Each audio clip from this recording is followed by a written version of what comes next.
Grace Ashcroft cannot run to save her life. I'm about 25 minutes into my hands-on Resident Evil Requiem preview, having swapped to third-person mode shortly after dying once at the hands of my grotesque, towering pursuer, and it does nothing to change the fact that she's still among the most inept Resident Evil protagonists I've ever played as. If anything, she's worse.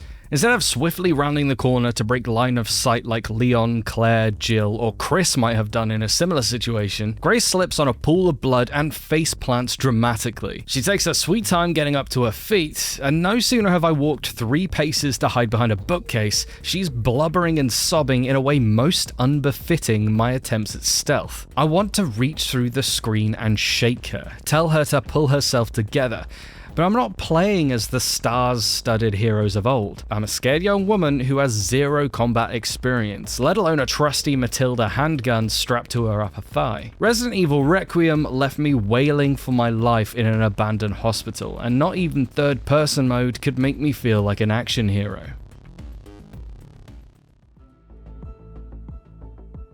Our introduction to Resident Evil Requiem back in June was scary enough, but getting my shaking hands on the controller has taken it to a new level. For starters, I was fascinated to learn that Requiem's third-person perspective comes with exclusive animations. The little slip and slide moment I mentioned above, you only get to see that in third person. Her clumsiness is compounded by her constant shaky breathing and intermittent choke sobs as I explore this tiny section of the Raccoon City's Rhodes Hill Care Center, showcasing just how different Grace is compared to every other Resident Evil protagonist we've seen so far. It's definitely why I actually prefer third to first person, despite playing the bulk of my hands-on session in the latter. Grace's introduction to the care center's hospitality comes at the start of my demo, where, strapped to an upside-down gurney, she must gruesomely rip a venal cannula out of her arm to break free. From there, in true survival horror style, I have to guide her through the dark corridors in search of escape, but to power the gates, she needs to find a fuse. My initial 10 minutes with Resident Evil Requiem are spent cowering in the shadows. The first-person perspective makes the oppressive darkness stretch out for miles. I start to experiment with lamps, flicking them on and off to see how sources of light might alter the spaces. At one point, I start to get concerned that Requiem might have an amnesia-like sanity system, and try to stay as close to the odd lamp or ominous red emergency light as possible. Later, when the chained Lisa Trevor-like horror reveals herself by chomping down a putrefying corpse, I decide that perhaps she's drawn to light. I neglect my handy lighter for a while to test this theory,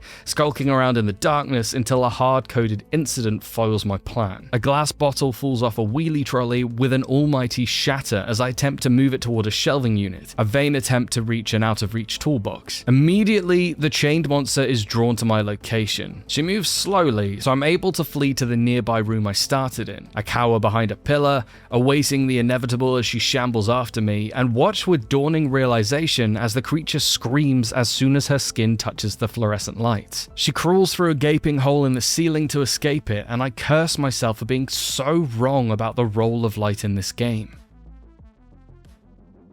Learning that light is a friend rather than foe in Resident Evil Requiem changes everything. It also helps that when she barreled into the toolbox room to find me, she opened a previously locked door. My Dead by Daylight know-how kicks in. I now have 2 access points to that room, creating a loop I can use to escape the creature next time. Of course, the fact that the creature can climb up into the ceiling and drop down whenever she wishes is something to factor in. There's a pervasive feeling of claustrophobia in Requiem that feels most comparable to the Baker House in Resident Evil 7. Stuck in a tiny corner of a care facility, this is certainly no Raccoon City Police Department, with all its winding passages, staircases, shortcuts, and safe rooms, and the creature is not simply stomping around like Mr. X. The smallest creak and shuffle overhead stops me dead in my tracks as I start checking the ceiling obsessively for telltale hidey holes. I'll need to be smart to skirt this beast, which is especially tricky given that Grace is really not cut out for herodom. The restrictive field of view in first-person mode is great for anyone who wants to play Requiem as a straight-up horror game, but I find it much more effective to play in third. I miss far fewer items this way, only realizing that I'd done so after making the swap and returning to the toolbox for a second, almost foiled attempt. My guess is that you need to be looking directly at an item in order for the pickup prompt to show up in first person right now, which is likely something the Capcom team is still working on ahead of the February release date. Ultimately, whichever mode you pick will come down to your own preferences. I like to see as much of a given room as possible, even if Grace keeps slipping and sliding all over the place in fear. Unlike in some of the best survival horror games that limit your defensive tools, fear mounting as your bullets dwindle, Grace seems to have absolutely nothing at this stage. The bottles I throw in an attempt to distract the creature seem pointless, since it reacts to the slightest of movements. Maybe I was supposed to throw them at the monster. So all I can do is bolt for the nearest light source and pray. It's an unexpectedly Outlast pivot, one that asks for stealth gameplay while in control of the least stealthy character in the whole Resident Evil timeline. And that in itself speaks to Capcom's desire to change the very image of a Resi protagonist, if Grace is indeed our one and only hero. For what it's worth, I still think Leon will be in Resident Evil Requiem, despite Capcom's thin attempts at batting away player suspicions. My leading theory is that Leon could easily be Grace's dad, and after playing Requiem for just 35 minutes, I'm all the more certain he will make an appearance one way or another. While I can see Grace's ineptitude making for some powerful moments of weaponized frustration, the players pleading "Get up, Grace," creating a strong sense of urgency to fuel our already shattered nerves. I just can't imagine playing a whole game as someone so petrified of everything. To me, this demo has a similar feel to Sherry's portion of Resident Evil 2 Remake, or Ashley's in Resident Evil 4. Moments where the power fantasy is dismantled and the player gets a brief taste of disarming terror. Perhaps that's exactly what it will turn out to be in the final build, or perhaps I'm wrong, and I'll take it on the chin if so. Either way, my appetite for Resident Evil Requiem has been well and truly whetted, and I can't wait to experience the full effect come January 27.